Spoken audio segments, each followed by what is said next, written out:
গল্পকথন by Kallol চ্যানেলে আপনারা শুনছেন তরুণ লেখক জুবায়ের আমিনের লেখা আমি ও বিকেলের সোনালি রোদ। আজ দ্বিতীয় পর্ব। মুহিব দুঃস্বপ্নটাকে সহজভাবে নেওয়ার চেষ্টা করছে। যে স্বপ্নগুলো সে মাঝে মাঝেই দেখছে সেগুলো নিয়ে উদ্বিগ্ন হয়ে লাভ নেই। আর যেহেতু স্বপ্নের উপর তার নিয়ন্ত্রণ নেই, সেহেতু এগুলোতে অভ্যস্ত হওয়া ছাড়া আর কোনো উপায়ও নেই। ব্রেনের আনস্লিপিং অ্যাক্টিভ নিউরনগুলো তাকে ঘুমের ভেতরেও চিন্তা করার সুযোগ করে দিচ্ছে। স্বপ্নটাকে সহজভাবে নিয়ে ঘুম চালিয়ে যাওয়ার নির্দেশ দিচ্ছে।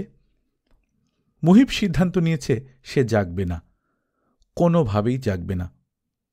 তার ঘুমানো দরকার, পরিপূর্ণ লম্বা ঘুম।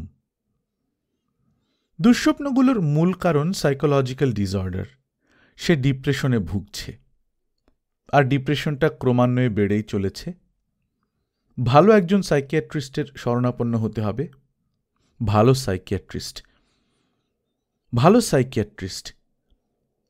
ভালো সাইকিয়াট্রিস্ট কথাটা ঘুরতে শুরু করেছে। ঘুমটা গাঢ় হয়ে যাচ্ছে, কিন্তু ভালো সাইকিয়াট্রিস্টের নাম সে মনে করতে পারছে না। অথচ নামটা খুবই পরিচিত, বিখ্যাত একজন সাইকিয়াট্রিস্ট। বিখ্যাত, খুবই বিখ্যাত, অতুলনীয়। অতুল, হ্যাঁ, অতুল চন্দ্রশেখর নামটা মনে পড়েছে। দুঃস্বপ্নটা গণ্ডগোল করেই যাচ্ছে। স্বপ্নে অনেকক্ষণ আগে মা এসেছেন, দাদিকে নিয়ে কী সব বলছেন। মুহিব, ওঠ, মুহিব, বাবা, ওঠ তো রে বাবা। মুহিব জাগবে না। No, never. তোর দাদি খুবই অসুস্থ, তাড়াতাড়ি ঢাকা নিয়ে যেতে হবে। বাবা রে। মুহিব অনেকক্ষণ থেকেই সব কিছু উপেক্ষা করে যাচ্ছে, কিন্তু আস্তে আস্তে মার গলার উদ্বিগ্নতা তার মনে প্রভাব ফেলতে শুরু করল। তার না জাগার ইচ্ছা দুর্বল হতে শুরু করল। স্বপ্ন হোক যাই হোক, সে না জেগে থাকতে পারবে না, জাগতেই হবে। সে ধীরে ধীরে চোখ মেলল। তোর দাদির অবস্থা ভালো না মুহিব। আমি মিলিকে ফোন দিয়েছিলাম, কিন্তু এখনও তো অ্যাম্বুলেন্স এলো না। তোর কাছে কি অ্যাম্বুলেন্সের কারো কোনো ফোন নাম্বার আছে? স্বপ্নের মোশন অ্যান্ড সারাউন্ডিংস বাস্তবতার মোশন অ্যান্ড সারাউন্ডিংস থেকে আলাদা। যদিও স্বপ্নের ভেতর থাকা অবস্থায় মানুষ স্বপ্ন আর বাস্তবতার পার্থক্য ধরতে পারে না, কিন্তু বাস্তবে থেকে সহজেই স্বপ্নকে আলাদা করা যায়। মুহিত মুহূর্তেই উপলব্ধি করল সামনের ঘটনাটা স্বপ্ন নয়, বাস্তব। আসলেই মা পাশে দাঁড়িয়ে আছেন, অধীরভাবে দাদির অসুস্থতার কথা বলে যাচ্ছেন। মুহিব বিছানার পাশের টেবিলের উপর থেকে মোবাইল ফোনটা হাতে তুলে নিল। অ্যাম্বুলেন্স ডাকতে হবে। মৌলভী ভিলার শুরুটা করেছিলেন জনাব আলীবর্দী মৌলভী, কিন্তু একে পরিপূর্ণতা দান করেছিলেন তার ছেলে মীর আলমগীর মৌলভী। সেই সময় একটা গোছানো বাড়ি বলতে যা বোঝানো হতো তার কোনো কিছুই বাদ রাখেননি তিনি। সুন্দর বাড়ি, বড় উঠোন, বড় পাকের ঘর, বাড়ির সামনে বাগান, বাড়ির পেছনের বাগান, বিশাল দিঘি, অতিথিদের জন্য বাইরের ঘর, কাজের লোকের ঘর, গোয়াল ঘর, সব কিছু ছিল সেখানে। তিনি তার সম্পত্তিও বৃদ্ধি করেন অনেক। অত্যন্ত সজ্জন এই ব্যক্তি নাকি ছিলেন এই মীর আলমগীর মৌলভী। পেয়েছিলেন অনেক মানুষের ভালোবাসা ও বন্ধুত্ব। শোনা যায় প্রণব নারায়ণ নামে তার এক বন্ধু ছিল। অসাধারণ বন্ধুত্ব বলতে যা বোঝায় তেমনি ছিল তাদের সম্পর্ক। ছোটবেলার বন্ধুত্ব দৃঢ়তা বাড়িয়েছিল আমৃত্যু। পারিবারিক জীবন, ব্যবসায়ী জীবন, সর্বক্ষেত্রেই পাশাপাশি ছিলেন দুজন।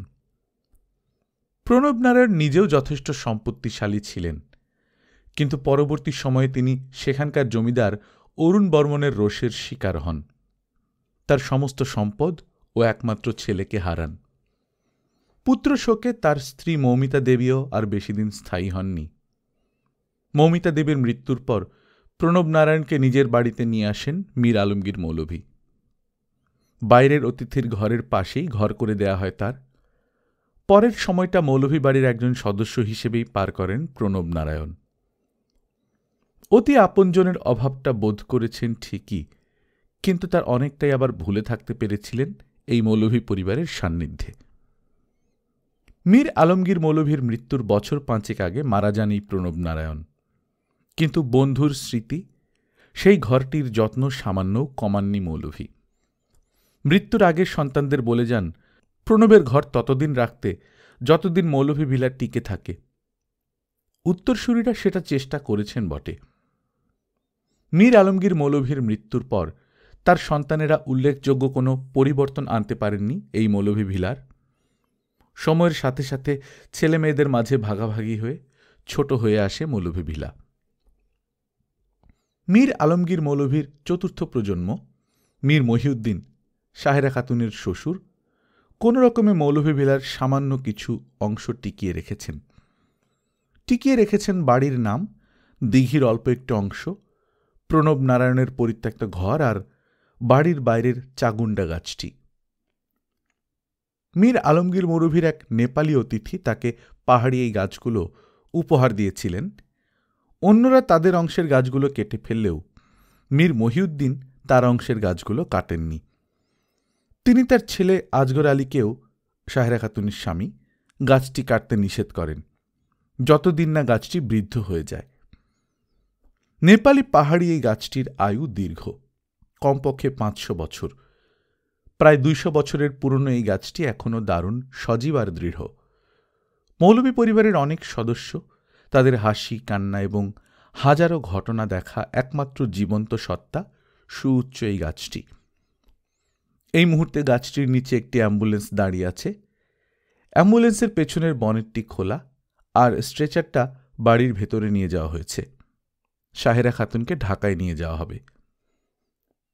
জাহানারার চোখ দিয়ে পানি পড়ছে, কিন্তু সে মুখে কোনো শব্দ করছে না। তার ভেতরটা কুঁকড়ে আছে। রতনের মা পাশেই দাঁড়িয়ে আছে। তার মুখ থেকে ফিস ফিস আওয়াজ বের হচ্ছে। সে দোয়া দরুদ পড়ছে। মর্জিনা মুখের ভেতর শাড়ির পুরো আঁচল গুঁজে দিয়ে রেখেছে। তার মুখ ফুটবলের মতো লাগছে। এত সকালেও কিছু প্রতিবেশী এসে ভিড় করেছে। কেন জানি তাদের মুখও গম্ভীর। 2-1 জনের চোখে আবার হালকা পানিরও আভাস। অ্যাম্বুলেন্সের লোকজন স্ট্রেচার নিয়ে বের হল। মুহিব সাথে যাচ্ছে, কিন্তু মাকে নিচ্ছে না। অ্যাম্বুলেন্সের লোকজন তাড়াতাড়ি কাজ করছে, তবে অত্যন্ত সতর্কতার সঙ্গে। তারা স্ট্রেচার অ্যাম্বুলেন্সে ওঠানোর ঠিক আগ মুহূর্তে সাহেরা খাতুনের ঠোঁটটা একটু মনে হয় নড়ল। জাহানারা দ্রুত দৌড়ে গেল তার কাছে। সাহেরা খাতুন ফিসফিস করে বললেন, কান্দিস না রে মা, কান্দিস না, আমি আবার আসব, তোর কাছেই ফিরে আসব। জাহানারা হু হু করে কেঁদে ফেলল। অত্যন্ত অসহায়ের মতো বলল, আমি আপনাকে ছাড়া থাকতে পারবো না মা, এক মুহূর্তও থাকতে পারবো না। রতনের মার চোখ ছলছল করছিল। সে উচ্ছ্বসিত হয়ে বলল, কি ভাবি, কইছিলাম না খালায় কথা কইব, দেখছেন কথা কইছে না। রোগীর অবস্থা খুব একটা ভালো না, সুতরাং আর দেরি করা চলে না। সাহেরা খাতুনকে ভেতরে নিয়ে অ্যাম্বুলেন্সের পেছনের বনেট লাগিয়ে দেওয়া হল। সাদা বনেটের ওপর লাল হরফে লেখা, আলিফ অ্যাম্বুলেন্স সার্ভিস, গাজীপুর সদর। অ্যাম্বুলেন্সের চাকা ঘুরতে শুরু করল। সাহেরা খাতুনের সুদীর্ঘ সময়ের পরিচিত বাড়ি, পরিবেশ, মানুষজন থেকে তার দূরত্ব বাড়তে লাগল। মামা ইদুল, মামা ইদুল। ইদুল তো ভালোই চিনিস। ইদুল কি করবে মামা? ভেজে খাওয়াবো তোকে আর তোর বাবাকে। তুমি খাবে না মামা? বললাম তোর আর তোর বাপের কথা, এর মধ্যে আমাকেও নিয়ে আসছিস। চালাক তো ভালোই হয়েছিস, বরিশালের টাউট। জহির কাঠের বোর্ড থেকে ইঁদুরগুলো ছাড়ানোর চেষ্টা করছে। এটা চায় না ম্যাজিক গামের চমক। মার্কেটে যে হকার বিক্রি করছিল সে অবশ্য বলছিল, এই ম্যাজিক গাম চুম্বকের মতো ইঁদুর টেনে নিয়ে এসে ধরে। যদিও আসলে ইঁদুর খাবার খেতে এসে আটকা পড়ে, তবে জিনিসটা ভালোই কার্যকর। চায়না নামক একটা দেশ পৃথিবীতে আছে বলে এত সমস্যার ভেতরেও মানুষ সহজেই অনেক সমস্যার সমাধান খুঁজে পাচ্ছে। নাক বোঁচা চোখ ছোটগুলো আসলেই প্রশংসার দাবিদার। জহির একটা কাঠি দিয়ে ইঁদুরগুলো ছাড়াচ্ছে। গুঁতো লাগতেই ইঁদুরগুলো চিঁচি করছে। ইঁদুর ব্যথা পাবে না মামা? খুব তো ভালো ভালো কথা বলছিস, বাপ হলো 10 নম্বর, পোলাশ আসতেছে 1 নম্বর। ঝেড়ে কাশ তো বেটা, ঝেড়ে কাশ। কি কাশ মামা? ঝেড়ে কাশ, আসল কথা বল। বল যে মামা ইঁদুরের লেজে রশি বেঁধে দাও, আমি এটা নিয়ে দৌড়াবো, গাছে ঝুলিয়ে দাও, লাঠি দিয়ে পেটাবো। কি খেলবি ইঁদুর নিয়ে? দেব ইঁদুরের লেজে রশি বেঁধে? ইঁদুরের আম্মু কান্না করবে না? কেন কান্না করবে? আমি ব্যথা পেলে আম্মু কান্না করে। ওলে বাবা, তোমার আম্মুল কি আর কোনো কাজ আছে? ইঁদুরের আম্মুর অনেক কাজ, কান্না করার সময় নেই। রাতুল, রাতু বাবা, আমার লক্ষ্মী সোনাটা কোথায়? রেনু এদিকে আসছে, হাতে একটা বাটি। রাতুল আম্মুকে দেখে যেন আরেকটু উজ্জীবিত হয়ে উঠল। চোখ বড় বড় করে বলল, আম্মু ইঁদুর। রেনু ভয় পাওয়ার ভান করে বলল, ওমা ইঁদুর, তুষ্টু ইঁদুর, সব কিছু নষ্ট করে। ইঁদুরগুলোকে বন্দি করে রাখতে হবে বাবা।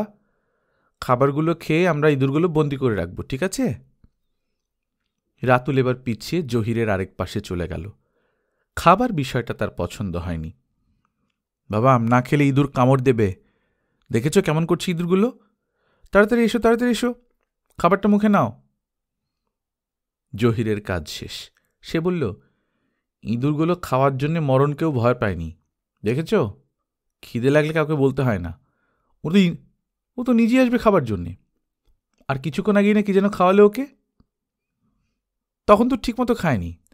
দেখেছিস না খেয়ে খেয়ে ছেলেটা কীরকম শুকিয়ে যাচ্ছে? শুকিয়ে যাবে কেন? 2-2.5 বছর হিসেবে ওর হাইট ওয়েট তো ঠিক আছে। রেনুর মনে অসন্তুষ্টি। বলল, পাশের পাশের শর্মির মেয়েটাকে দেখেছিস কি নাদুস নুদুস? ওটা নাদুস নুদুস না ময়দার বস্তা, নড়েও না চড়েও না, সারাদিন মায়ের কোলে, সারাদিন জেদ। ওকে কোলে নিতে নিতে শর্মি আপা যে ধনুকের মতো পেছনে বেঁকে গেছে সেটা দেখেছ? ওনার মাথা থেকে পায়ের গোড়ালি পর্যন্ত রশি বেঁধে দিলে সেখান থেকে তীর ছোড়া যাবে। রেনু বিরক্ত হয়ে বলল, মানুষকে নিয়ে এমন কথা বলিস না তো জহির। জহির বিষয় পরিবর্তন করল। আপা, ডলাভাই ফোন করেছিল? কে ফোন করেছিল? ডলাভাই? এটা আবার কে? আরে দুলাভাই। তো ডলাভাই বলছিস কেন? না মানে, সে তো ইদানিং ডলা দিতে অভ্যস্ত হচ্ছে, এই জন্যই বললাম। তোর কি মনে হয় তোর দুলাভাইয়ের আমার গায়ে হাত তোলার সাহস আছে? আমার তো মনে হয় না, কিন্তু তুমি তো আগে ফোনে এসব বলতে, বাড়িতে চলে এসেও একই কথা বলেছ। এসেছি ভালো করেছি, গাধাটাকে একটু শিক্ষা দেওয়া দরকার। ওর কি বউ বাচ্চার প্রয়োজন আছে? আসার পর একটা দিন ফোন দিয়েছে আমাকে। কিন্তু ডলাভাই তো বলল। আবার ডলাভাই? কিন্তু দুলাভাই তো বলল তোমাকে প্রত্যেকদিন 100 বার করে ফোন দিয়েছে, তুমি ফোন ধরনি। কেন ধরব? সে কি পৃথিবীর বিখ্যাত কোনো লোক যে ফোন দিলেই ধরতে হবে? তুমি আমাদের কি বলেছ সেটা আমি দুলাভাইকে বলেছি। উনি শুনে খুবই লজ্জা পেয়েছেন, খুবই অপমানিত হয়েছেন। ওর কি লজ্জাবোধ আছে নাকি? অপমান বোঝে সে? এসব বুঝলে অনেক আগেই ঠিক হয়ে থাকত। আর আমি চলে এসেছি এতদিন হলো, ওর তো পরের দিনই এখানে চলে আসার কথা। এসেছে? কিন্তু দুলাভাই তো বলল উনি আসতে চেয়েছেন, তুমি তাকে রাগারাগি করে আসতে বারণ করেছ। আমি ঠিকই করেছি, ওর আসার কোনো দরকার নেই এখানে। আপা, তুমি কিন্তু এক একবার এক এক কথা বলছো, আসল ঘটনা তো কিছুই বোঝা যাচ্ছে না। আব্বা আম্মাও দুলাভাইয়ের উপর নাখোশ হয়ে আছেন। আগে জানতাম মেয়ে মানুষ সকালে বলে এক কথা, রাতে বলে আরেক কথা। তুমি তো দেখছি সকালে এক কথা, দুপুরে আরেক কথা বলছো। মেয়ে মানুষ সম্পর্কে তো ভালোই জ্ঞান হয়েছে তোর। কার কাছ থেকে শিখেছিস? ওই মুনিয়া মেয়েটার কাছ থেকে? জহির এবার মনে হলো 1 সেকেন্ডের জন্য থেমে গেল। নিজেকে সামলে নিয়ে বলল, মুনিয়া আরও কয়েক ধাপ এগিয়ে। সে সকাল 10টায় বলে এক কথা, 10:30টায় আরেক কথা। মুনিয়া পাখিকে আমি উড়িয়ে দিয়েছি। উড়িয়ে দিয়েছি বললে ভুলই হবে, বলা উচিত তাড়িয়ে দিয়েছি। রেনুর মুখে এবার হাসি। মুনিয়াকে কিন্তু আমার ভালোই লেগেছিল। পাহাড়কে দেখতে সুন্দরী মনে হয়, কিন্তু এর ভেতরের আগ্নেয়গিরি জ্বলে উঠলে আশেপাশের লোকজনকে সেখান থেকে চলে যেতে হয়, কারণ জিনিসটা বিপজ্জনক। রেনু খিলখিল করে হাসতে শুরু করল। কিরে জহির, মুনিয়া পাখি তো তোকে সাহিত্যিক বানিয়ে দিয়ে চলে গেছে। জহির গম্ভীর ভাব নিয়ে বলল, ভুল বললে আপা, মুনিয়াকে তাড়িয়ে দিয়ে আমি বরং সাহিত্য চর্চায় মন দিয়েছি। That was a disgusting item. Now poet Eliot is free. আপা, তুমি আবার রাশাকে কিন্তু এ বিষয়ে কোনো কিছু বলো না। কেন? রাশা আগেই বলেছিল আমাদের সম্পর্কটা বেশি দূর যাবে না। রাশা কিভাবে বুঝল? ও মুনিয়াকে চেনে। হাই স্কুলে পড়ার সময় ওর থেকে এক ব্যাচ সিনিয়র ছিল মুনিয়া। আর আমার সম্পর্কে তো রাশাকে বলার কিছুই নেই, এইসব ভেবেই হয়তো বলেছিল। যাই হোক, নতুন একটা অভিজ্ঞতা হয়েছে। এত নতুন নতুন অভিজ্ঞতা দিয়ে তুই করবি কি? কেন? অভিজ্ঞতা দক্ষতা বাড়ায়, আর দক্ষতা উৎকর্ষ বাড়িয়ে কাজকে নিখুঁত করে। দক্ষতা বাড়ানোর মনোযোগটা প্রেমের ক্ষেত্রে না দিয়ে কাজের ক্ষেত্রে দে। জীবনের সব ক্ষেত্রেই দক্ষতা বাড়ানোর প্রয়োজন আছে আপা। না, নেই। জীবনের কিছু কিছু ক্ষেত্রে বেশি বেশি দক্ষতা মানুষকে নিখুঁত নয়, বরং খুঁতযুক্ত করে। প্রেমও এরকম একটা বিষয়। প্রেম নিয়ে অনেক বেশি দক্ষতা অর্জন করতে গেলে একসময় দেখা যাবে তোর দক্ষতা আছে প্রচুর, কিন্তু প্রেম জিনিসটাই আর তোর মধ্যে নেই। বিষয়টা কিন্তু এবার গুরুগম্ভীর হয়ে যাচ্ছে। হ্যাঁ, আর গুরুগম্ভীর বলেই আলোচনাটাও তাৎপর্যপূর্ণ। আমি যতদূর জানি মুনিয়ের সঙ্গে তোর সম্পর্কটা 3 নম্বর। এর আগেও দুটো মেয়ের সঙ্গে তোর যথেষ্ট ঘনিষ্ঠতা ছিল, ঠিক বলছি কিনা? জহির চুপ করে আছে। জিনিসটা এরকম নয় যে প্রেম করতেই হবে বলে এমনি জাস্ট শুরু করলাম। এটা সময়ের চাহিদা, জাস্ট টাইম পাস। কিছু না হোক মজা তো নেওয়া হচ্ছে। এই ধরনের মানসিকতা নিয়ে আর কোনো সম্পর্কে জড়াবি না। মুনিয়া, ধনেশ, হারগিলা, বক, এই লিস্টটা যেন আর লম্বা না হয়। জহির উপলব্ধি করল আবহাওয়া বিরূপ। তার শিকড়ে হাত দেওয়া হয়েছে। আবহাওয়া হালকা করতে হবে। সে বলল, আমি কি তাহলে বক কবুতর ছেড়ে হনুমান গন্ডারে মনোযোগ দেব আপা? যেখানে ইচ্ছে মনোযোগ দে, তবে ভাইয়ের অতিমাত্রায় রংলীলার গল্প শোনার মতো বোন আমি নই। এখন কতটুকু চিন্তা করবি আর কতটুকু বাছবিচার করে হনুমান ঠিক করবি, সেটা একান্তই তোর ব্যাপার। জহির সুযোগ বুঝে হেসে ফেলল, কিন্তু রেনুর চেহারার পরিষ্কার শাসন তার মনে সতর্কবার্তায় পৌঁছে দিল। সে মুখে হাসি রেখেই বলল, আপা, তুমি তো প্রেম করনি, দুলাভাই কি করেছিল? বিয়ের আগে তোর দুলাভাইয়ের সঙ্গে আমার কোনো পরিচয় ছিল না। আগের সময়গুলো পুরোপুরি তার। ওগুলো নিয়ে ঘাঁটাঘাঁটি করে কোনো লাভ নেই, আর ওতে আমার আগ্রহও নেই। বিয়ের পর থেকে ওর মনোযোগ মনে হয় আমার প্রতি। এখন সাথে রাতুল যোগ হয়েছে। আনোয়ার আসলে ভালো মানুষ, সরল প্রকৃতির। সরলতার কারণে একটু বোকামিও করে মাঝে মাঝে, তবে ওর মতো মানুষ পাওয়া সৌভাগ্যের ব্যাপার। জহির মনে মনে খুশি। বিষয় একই থাকলেও বিষয় প্রবাহের দিক সে পরিবর্তন করতে পেরেছে। সে বলল, দুলাভাইয়ের প্রেম বিষয়ক কোনো ঘটনা মনে হয়নি। নেই বলা যাবে না, কারণ একটা ঘটনা আমি শুনেছিলাম। বলো কি? জহিরকে প্রয়োজনের তুলনায় একটু বেশি আশ্চর্য হতে দেখা গেল।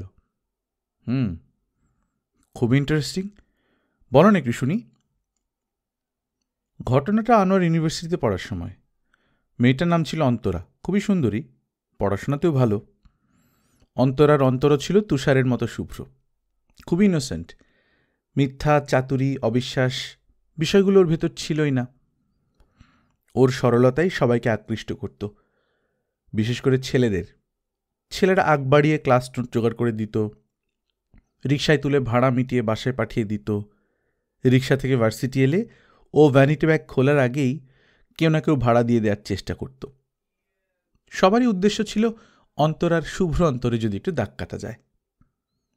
অন্তরার ভার্সিটির বেতন, পরীক্ষার ফি এসব জমা দিতে প্রতিবারই লেট হতো, কারণ তার বাবা ছোটোখাটো সরকারি চাকরিজীবী, খুবই হিসাবের সংসার। প্রতিবারই কোনো না কোনো ছেলে লাস্ট ডেটের দিকে এইসব ফি জমা দিয়ে দিত। তোর দুলাভাইও এই দলেরই একজন। সকলেরই সার্বক্ষণিক চেষ্টা থাকত অন্তরার সঙ্গে একটু ভালোভাবে মিশে যাওয়ার, একটু পাশাপাশি বসে গল্প করার, সুযোগ পেলে প্রেম নিবেদন করার। কিন্তু অন্তরাকে পুরোপুরি সেই পথে আনা যেত না। অন্তরা অন্য মেয়েদের থেকে আলাদা, আর এই ব্যাপারটি ছেলেদেরকে বেশি আকৃষ্ট করত। অনেকেই 4-5 বছর ধরে পরিশ্রম করলেও ফাইনাল ইয়ারের মাঝামাঝি যে তোর দুলাভাইয়ের একটু অগ্রগতি হয়। অন্তরার অন্তরে ছায়া পড়ে আনোয়ারের। পড়াশোনার টুকটাক গল্প, খুবই মজার সময়। এর মধ্যেই ফাইনাল ইয়ারের ফর্ম ফিল আপ। এবার আনোয়ার পূর্ণ উদ্যমে অন্তরার ফর্ম ফিল আপ করিয়ে দেয়। একটু অহংকার তো অবশ্যই, কারণ অন্য ছেলেদের এবার সহযোগিতা করতে চাওয়ার সুযোগটাই আর নেই। ফাইনাল পরীক্ষার রুটিন দিয়ে দেয়। অন্তরা ভার্সিটিতেও আসা প্রায় বাদই দিয়ে দেয়। আনোয়ার বেচারার কষ্ট লাগে, কিন্তু অন্তরার পড়াশোনার ভালোর জন্য ডিস্টার্বও করতে ইচ্ছে করে না। অনেকদিন দেখা সাক্ষাৎ কথাবার্তা হয় না। হঠাৎ একদিন অন্তরার এক বান্ধবী কোথা থেকে খবর পেয়ে এসে বলে অন্তরা বিবাহিতা, তার নাকি একটা বাচ্চাও আছে, স্বামীর অবস্থাও বেশ সচ্ছল। সবাই আকাশ থেকে পড়ে। আনোয়ারের বিশ্বাস হয় না। কয়েকজন বন্ধু মিলে খোঁজ নিয়ে জানতে পারে ঘটনা সত্যি। অন্তরার ইনোসেন্ট ভাব, সরল চালচলন, অভাবী সংসার সবই বোগাস। সে এসব করেছে সবার থেকে সুবিধা নেওয়ার জন্য। অন্তরা সবকিছু গুছিয়ে নিয়ে পরীক্ষার ভালো প্রস্তুতি নিতে গর্তে গিয়ে ঢুকেছে, আর তোর দুলাভাইয়ের হাতে হ্যারিকেন ধরিয়ে দিয়েছে। এই হলো তোর দুলাভাইয়ের প্রেমের পুরনো ইতিহাস। আপা, ওইবার কি শুধু দুলাভাইয়ের হাতেই হ্যারিকেন ছিল, নাকি রেজাল্টেও হ্যারিকেনের আগুন লেগেছিল? পরীক্ষার রেজাল্ট মোটামুটি হয়েছিল, আগুন লাগলেও পুরোপুরি পুড়ে ছাই হয়নি। দুলাভাই আর তার বন্ধুরা অন্তরাকে পরীক্ষার সময় ধরল না কেন? পরীক্ষার সময় প্রতিদিন ওর স্বামী ওর সঙ্গে এসেছে, আর তার চেয়েও বড় কথা, অন্তরা তো কখনো কাউকে কিছু করতে বলেনি। ছেলেরা যেচে ওর কাজ করে দিয়েছে। কিন্তু পরিবেশটা তো সেই তৈরি করে দিয়েছে। সেটা ওর চাতুরি। আমি হলে ওর চাতুরি ছুটিয়ে দিতাম। পরীক্ষার সময় ভার্সিটিতে ওকে ন্যাংটা করে ছেড়ে দিতাম। অন্তরার ভিতর বাহির সব কিছু সবাইকে ভালো করিয়ে দেখিয়ে দিতাম।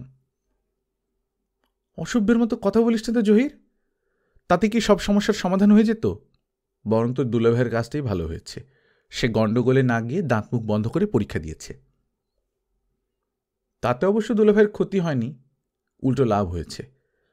অন্তরা নিঃসন্দেহে তোমার মতো সুন্দরী ছিল না, আর স্বভাব চরিত্রেও সে তোমার আশেপাশেই নেই। রেনুর মুখে মিষ্টি হাসি দেখা গেল, প্রশংসায় খুশি হওয়ার হাসি। আর দুলাভাইকেও শক্তিশালী মনের মানুষই বলতে হবে। এইরকম একটা পরিস্থিতিতে উনি পরীক্ষা দিলেন, আবার রেজাল্টও পুরোপুরি লাড্ডু হতে দিলেন না। প্রাথমিক পর্যায়ে ছিল বলে পেরেছে, আর প্রেম তো গভীর হয়নি। তোর দুলাভাইও ব্রিলিয়ান্ট ছাত্র ছিল, ওর অন্য সব রেজাল্ট তো খুবই ভালো। জহির বলল, এখন তো দুলাভাইয়ের খুব প্রশংসা করছো, অন্য সময় তো গাধা উল্লুক এসব ছাড়া কথাই বলো না। রেনু রেগে গিয়ে বলল, চুপ থাক, গাধাকে গাধা বলবো না তো মহাজ্ঞানী বলবো? জহির মাথা নিচু করে আঙুল দিয়ে কপাল ঘষতে লাগল। সে আসলেই কিছু বুঝতে পারছে না। সংসার জীবন ভয়াবহ জীবন, কঠিন হিসাব, কঠিন ফ্যাসাদ। রাতুল মুখ দিয়ে বিভিন্ন রকম শব্দ করছে, আর ইঁদুরগুলোর চারপাশ দিয়ে ঘোরাঘুরি করছে। হঠাৎ সে বলল, আম্মু, ইঁদুর কি অসুস? অসুস না বাবা, বলো ইঁদুরগুলো কি অসুস্থ? রাতুল টেনে টেনে বলল, ইঁদুরগুলো কি অসুস্থ? হ্যাঁ বাবা। কেন আম্মু? ইঁদুরগুলো ঠিকমতো খাবার খায় না, না খেয়ে খেয়ে অসুস্থ হয়ে গেছে। তোমার খাবারটা মুখে নাও তো বাবা। রাতুল রেনুর কাছে এসে একবার মুখে খাবার নিল, আবার ইঁদুরগুলোর চারপাশ দিয়ে ঘুরতে শুরু করল। রেনু বলল, কিরে জহির, আম্মা বলল মুহিবের দাদি নাকি খুবই অসুস্থ, সকালে ঢাকায় নিয়ে গেছে। মেয়াদ উত্তীর্ণ তো হয়ে গেছে অনেক আগেই। এই বয়সে এতবার অসুস্থ হওয়ার সুযোগই তো পাওয়ার কথা না। একবার অসুস্থ হয়ে টিকিট কেটে চলে যাওয়ার কথা। আবার একজন মুরব্বী মানুষকে নিয়ে এমন কথা বলছিস? তুই মুহিবের সঙ্গে কথা বলেছিলি? হ্যাঁ বলেছি।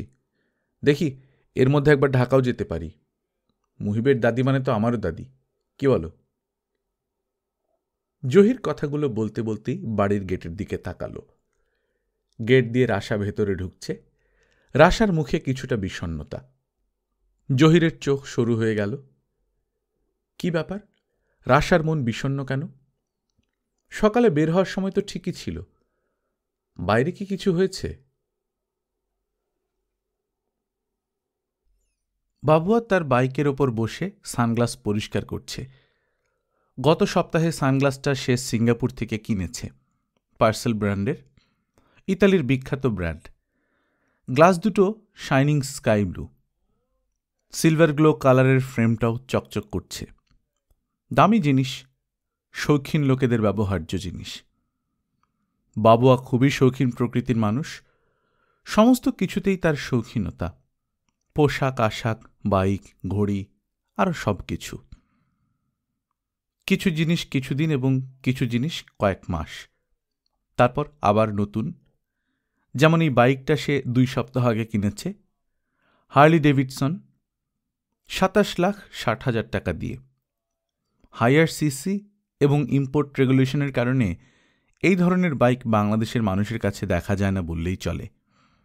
তার উপর আবার দামের ব্যাপারটা তো আছেই। তবে এইসব নিয়মকানুন, দরদাম বাবুয়ার বিবেচনায় আসার মতো কোনো বিষয়বস্তু নয়। বিষয়বস্তু হচ্ছে কোন জিনিসটা তার পছন্দ হয়েছে। যখন ভালো লাগবে না, বিক্রি করে দিয়ে আবার নতুন আরেকটা কিনবে। যে টি শার্টটি বাবুয়া পরে আছে সেটা অবশ্য তার দলের এক মহিলা কর্মীর দেওয়া। বাবুয়া এইসব গিফট তার অনেক সহকর্মী থেকেই পায়, মেয়ে কর্মীদের থেকে আরও বেশি পায়। তবে সে এগুলো ব্যবহার করে না, কারণ ওরা আসলে বাবুয়ার রুচি পর্যন্ত আসতে পারে না। সব সস্তা জিনিসপত্র দিয়ে রাখে। বাবুয়া এসবে খুশি হয় না। তবে গিফটে খুশি না হলেও মেয়েগুলো ওকে গোপনে গোপনে অন্যভাবে খুশি করে রাখে। বাবুয়া অবশ্য তাতে খুব খুশি। বাবুয়ার মনে হয় জীবনটা আসলে খুবই রঙিন। খাও দাও আর ফুর্তি করো। তবে খাও দাও আর ফুর্তি করো এটা তো আর সবার জন্য জায়েজ নয়, এর জন্য যোগ্যতা লাগে। বাবুয়া জানে কেন সবাই তাকে খুশি রাখতে চায়। সে এখানের এমপির একমাত্র ছোট ভাই। তাদের ক্ষমতা এবং জনপ্রিয়তা প্রচুর। লাস্ট 3 টার্ম ধরে ওর বড় ভাই এখানকার এমপি। শুধু বড় ভাই নয়, মন্ত্রী, মিনিস্টার সহ ওপর মহলের আত্মীয় স্বজন আরও আছে। ক্ষমতা ওর হাতে, টাকা পয়সা, নানা কাজকর্ম সব ওর হাতে। সাথে আছে সুদর্শন চেহারা। বাবুয়া তার চেহারা নিয়েও দারুণ গর্বিত। ওর মতে বাংলাদেশের ফিল্মে এখন যে নায়কেরা আছে একটাও ওর ধারে কাছেও না, সব ফকিন্নির বাচ্চা। একটা শালার পুতেও স্মার্টনেস কি তা জানে না। বাবুয়ার মতো স্মার্ট একটা হিরোও নেই। বাবুয়া বাইকের মিররে কানের ছোট ইয়ারপিনটা দেখল। প্লাটিনামের পিনের মাথায় হোয়াইট ডায়মন্ড বসানো, টকটকে গায়ের রঙের সাথে দারুণ মানিয়ে গেছে। সে টি শার্টটাও আরেকবার দেখল। না, ভালোই মানিয়েছে। এই প্রথম দলের কর্মীদের কারো গিফটের জিনিস সে পড়ল। সে ভাবল, রোজির চয়েস খারাপ না। মায়াটা চালু আছে, সব সাইটেই চটপটা। 32 নম্বর ওয়ার্ডের কমিশনার হইতে চায়। দেখা যাক কি হয়। সময় আসুক, পরিস্থিতি বইলা দিব কারে কোন পদে রাখা হইব। এইগুলারই নিয়ে ব্যস্ত হওয়ার কিছু নাই। এইরকম বহুত পোলা মাইয়া ওর পিছনে লাইগা থাকে। অবশ্য এরাই দলের শক্তি। ওগোর সুযোগ সুবিধা দিয়ে পুষতে হইব, আবার ওগো দিয়ে কাজ আদায় করে নিতে হইব। যে নেতা যত বেশি বেশি মানুষ পুইসা পুইসা যত বেশি কাজ আদায় করে নিতে পারব, এই রাজনীতির খেলার ময়দানে সে তত বড় মাপের খেলোয়াড়। বাইকের মিরর ছেড়ে বাবু নিজের পেটের দিকে তাকালো। টি শার্ট ভালো মানালেও ভুঁড়িটা ইদানিং বাইরে বের হয়ে আসছে। খারাপ দেখায়, বয়সও বেশি দেখায়। নিয়মিত একটু ব্যায়াম করতে পারলে ভালো হতো। এই ভুঁড়িটার দিকে না তাকালে কোনোভাবেই বোঝার উপায় নেই তার বয়স 42 ছাড়িয়ে 43-এ পড়েছে। বাবুয়া মেইন রোডের দিকে তাকালো। না, এখন পর্যন্ত দেখা যাচ্ছে না। কিন্তু জয়নালের দোকানের পিচ্চিটাকে আসতে দেখা যাচ্ছে। স্টিলের ছোট্ট একটা ট্রের উপর কতগুলো চায়ের কাপ নিয়ে আসছে সে। বাবু ভাই, আপনি এইখানে দাঁড়াই লিখতে অস্থির দেখান যায়, কারণটা কি ভাই? মতিনের মুখে মুচকি হাসি। মজারস বেড়া। বাবুয়া হেসে উঠল। সবাই হাসতে শুরু করল। বাবুয়া বলল, কথা ঠিকই কইছস, পাখিটার জন্য মনটা একটু ছটফট করে। এখনো তো আসতে দেখতেছি না। সাজু খলখল করে আসছে। সে বললে, ভাই, অনেক পাখি তো আইলো গেল, কিন্তু এইবার ভাই আপনার মধ্যে একটা নতুন কিছু দেখতাছি। বাবুয়া হাসতে হাসতেই মাথা ঝোঁকালো, বলল, একদম মাথাটা নষ্ট করে দিছে, চোখের সামনে দেখতে দেখতে বড় হয়ে গেল। আলাই বানাইছে কেমনে রে? দেখলেই দিল্লা ফুটা হইয়া যায়। জীবনে এত মায়ের সাথে মিশলাম, সারা সংসারের কথা মনেই আসে নাই, কিন্তু এরে দেখলেই মনে হয় আদর কইরা রাখিয়া সংসার পাতি। মতিন বলল, আসলেই ভাই, ভাবি কি হুর পড়ি নাকি? তারে দেখলে তো অন্য সুন্দরী ম্যাগো সিনেমার এক্সট্রা আর্টিস্ট মনে হয়। বাবু ভাই, আপনার মতো হিরোর সাথে ভাবিরেই মানায়।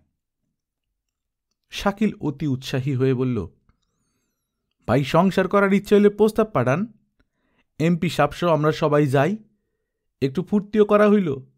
আর আপনাগো প্রস্তাব মানে তো মাইয়ার বাড়ির রাজকপাল। আমাগো প্রস্তাব নিয়ে যাইতেই যে দেরি, প্রস্তাবে রাজি হইতে কারো দেরি নাই। ভাই, আপনার বিয়াতে কিন্তু 1 মাস ধরে প্রোগ্রাম করমু, স্টেপ বাই স্টেপ, প্রত্যেক দিনই প্রোগ্রাম, 30 দিনে 30 রকমের প্রোগ্রাম, সবাইরে তাক লাগায় দিমু। বাবু ভাইয়ের বিয়া বললে কথা, কি কন বাবু ভাই, বিয়া লাগায় দিমু নাকি? বাবু বলল, না, এখন না, ওর সাথে আমি কথা কইছি, অনার্স শেষ না হইলেও বিয়া করব না। কন কি ভাই, নিচে নিচে এই আলাপ সেরে ফেলাইছেন, আর আমরা কইলেই কোন মজা লই, তাই না? আবার হাসির রোল পড়ল। ভাই, ভাবির পড়া শেষ করতে আর কতদিন? বাবু একটু গদগদ ভাব নিয়ে বলল, তোর ভাবির পড়ালেখা কি আর শেষ আছে? সুন্দরী যেমন ব্রেইনও তেমন। আমিও ঠিক করছি, বাধা দিমু না, বিয়ার পরও যত পড়তে চাই পড়ব, তবে বিয়া করবো অনার্স শেষ হওয়ার পরেই, আর 2 বছর। বাপ্পি মাথায় হাত দিল।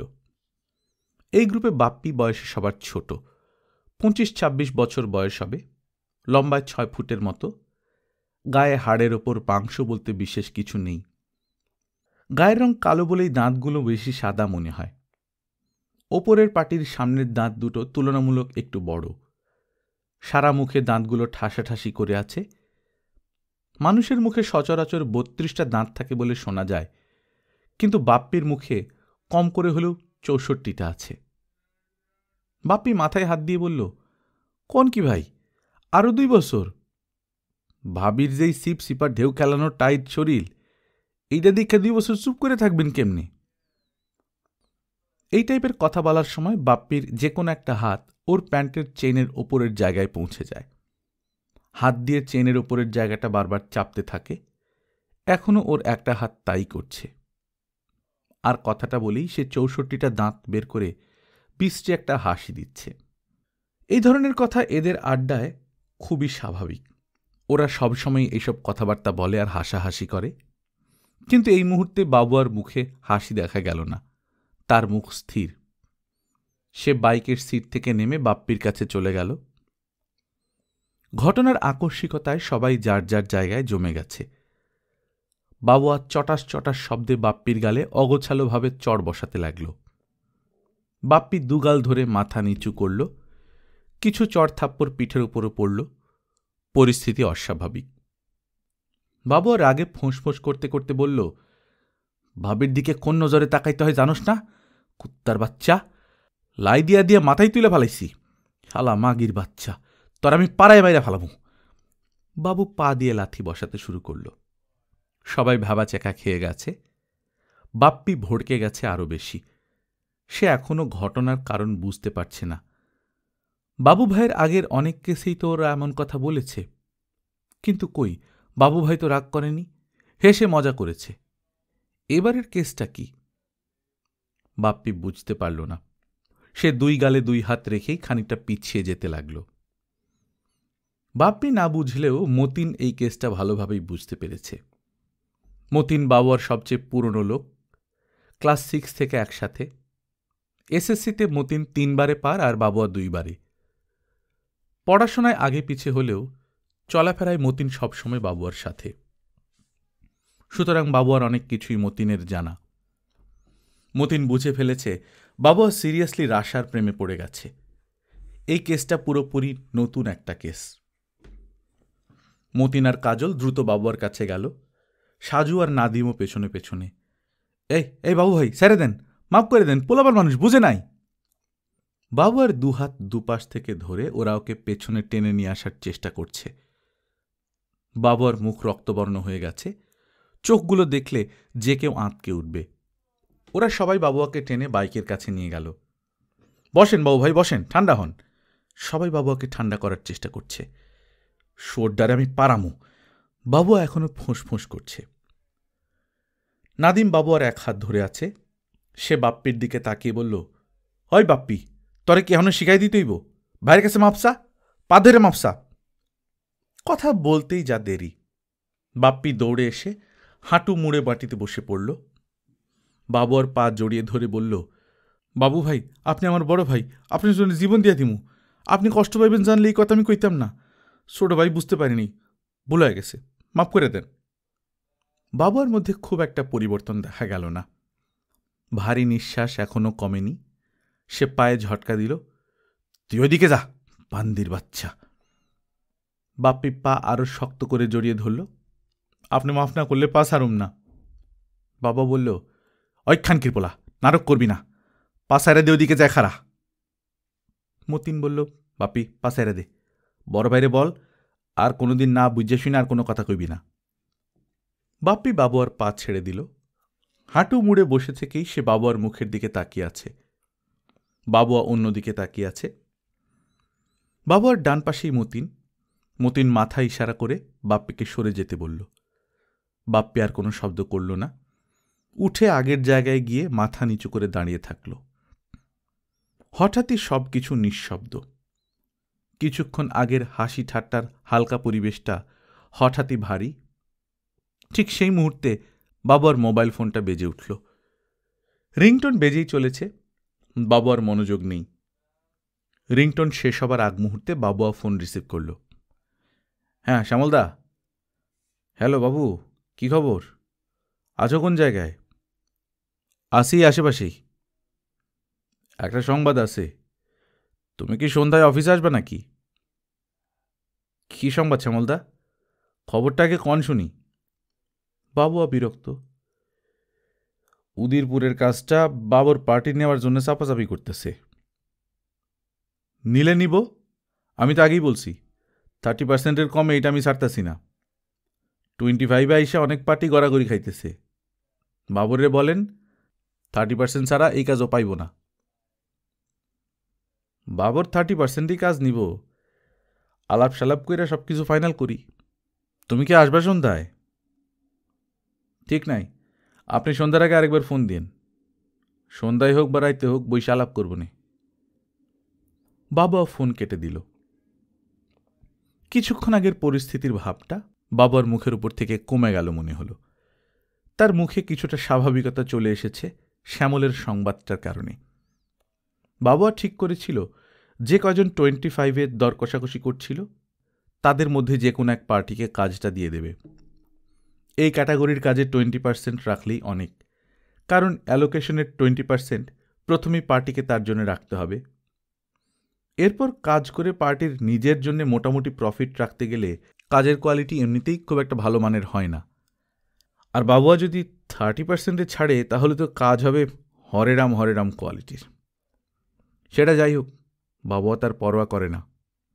তার মতে সরকারি কাজ হরেরাম হরেরাম কোয়ালিটির হবে, এটাই তো স্বাভাবিক। ভালোভাবে সরকারি কাজ কে করে?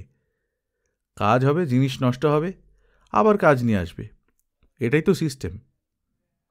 এক জিনিস কি চিরকাল টিকে থাকবে নাকি? আর তাছাড়া রাজনীতিবিদদের ইনকামটা কি? এদের সবার কি বেতন ভাতা, পেনশন এসব আছে?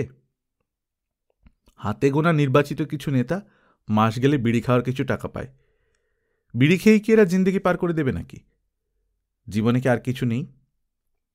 এরা ছাড়াও যে দেশে লক্ষ কোটি নেতার কর্মী আছে, এদের ইনকাম কি? এরা কি ভলান্টিয়ার নাকি যে দেশমাতার সেবায় স্বেচ্ছায় নেমে পড়েছে? স্বার্থ ছাড়া পাগলেও চলে না। রাজনীতিবিদদের কি পাগলা কুকুরে কামড়েছে যে নিজের খেয়ে নিজের পরে দেশের সেবা করবে?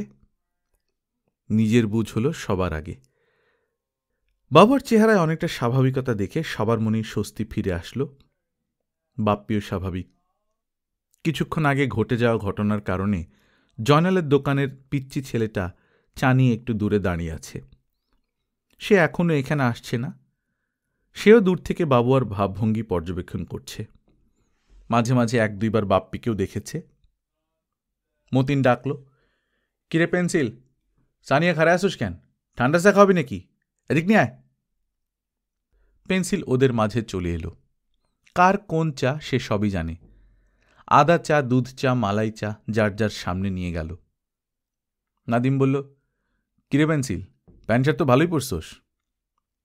পেন্সিলের গায়ে এক রংচঙে হাফ হাতা শার্ট, এর সামনে 2টো পকেট, কাঁধের উপর পকেট, বিভিন্ন জায়গায় আবার রাবার দিয়ে কুঁচকানো। পকেটগুলোর উপর ঝুলন্ত ফিতাও লাগানো আছে। শার্টের সামনে ও পেছনে দুপাশেই লেখা হিপ হপ। যে 3/4 প্যান্টটা সে পরেছে সেটাতেও পকেটের ছড়াছড়ি। পায়ে হলুদ রঙের মোটা চপ্পল। প্যান্টের দুপাশের পকেট থেকে সিগারেটের প্যাকেটগুলো বের করে দিতে দিতে সে বলল, আমার পেন্সিল করতে না করছি না? আমার কি নাম নাই? আমার নাম ইমাম হাসান, নবীন নাতির নামে নাম। সাজু বলল, চুপ কর বদমাস, ইমাম হাসান নাম লাগাইছে। তোর মতো ভণ্ডরে ইমাম হাসান ডাকব? পার্কে যে ফুল বেসে পিচ্চি সেরিডা, সীমা নাকি নাম? ও লগে তোর কি সম্পর্ক? পেন্সিল অদ্ভুত ভাব করে বলল, সীমা আবার কেডা? সাজু ধমক দিল, ওই চুপ, ভাব ধরবি না। সেদিন সন্ধ্যার পরে তো আমি তোকে দেখছি পার্কের কোনায় ওই জোপের পাশে যে বেঞ্চিটা আছে ওইখানে বসে ওই সেরির লগে তুই জাপটাজাপটি করতেছিলি না? কি কোন এগুলো আবুল তাবুল? আমার আপনি দেখছেন? কারে না কারে দেখছে, কইতেছে আমার নাম। সবাই হাসছে। বাবা বলল, কিরে পেন্সিল, তোর বয়স কত?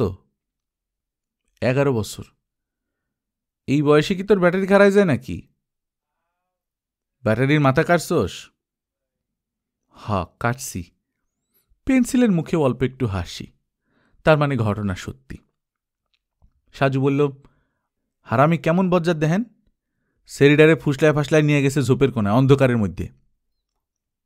বাপ্পি স্বাভাবিক হয়ে এসেছে। সে বলল, দূরও ভাই, সেরিডে কি ফুসলায় নিয়ে যাব? সেরি নিজে গেছে ওর সাথে। পেন্সিল বলল, হ, ওই আমারই নিয়ে গেছে। সবাই বিভিন্ন ভঙ্গিতে হাসতে শুরু করেছে। পেন্সিলও ওদের সাথে হাসছে। এই বয়সের একটা ছেলের পাশে দাঁড়িয়ে থাকা বড় মানুষেরা এই ধরনের কথা বললে ওর মাথা নিচু করে থাকার কথা, প্রমাণ করতে চেষ্টা করার কথা যে না, সে এই কাজ করেনি, অথবা মিথ্যা অপবাদে লজ্জা পেয়ে দৌড়ে পালিয়ে যাওয়ার কথা। কিন্তু পেন্সিল সেটা করছে না। সে স্বীকার করেছে ঘটনা সত্যি, এবং তার থেকে বয়সে অনেক বড়দের সাথে দাঁড়িয়ে বিষয়টি নিয়ে হাসাহাসিও করছে। এই যেন এক ভণ্ডদের আড্ডা বসেছে, যেখানে ছোট বড় মাঝারি সব ধরনের ভণ্ড আছে। ভণ্ডামি শেকড় গেড়েছে সমাজে, গভীর দিয়ে সেই শিকড় ছড়িয়েছে সর্বত্র। খুবই শক্ত তার কাণ্ড, খুবই দৃঢ় তার অবস্থান।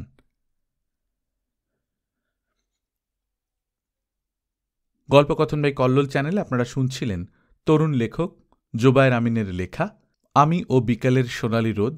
আজ 2য় পর্ব। আমরা নিয়মিত গল্প পাঠ করে শোনাচ্ছি। আপনারা যারা প্রথমবার মতো শুনছেন, কাইন্ডলি সাবস্ক্রাইব করে নেবেন। গল্প পাঠ ভালো লাগলে বন্ধুদের সঙ্গে শেয়ার করবেন। নিজে ভালো থাকবেন, আশপাশের লোকজনকে ভালো রাখবেন। টাটা।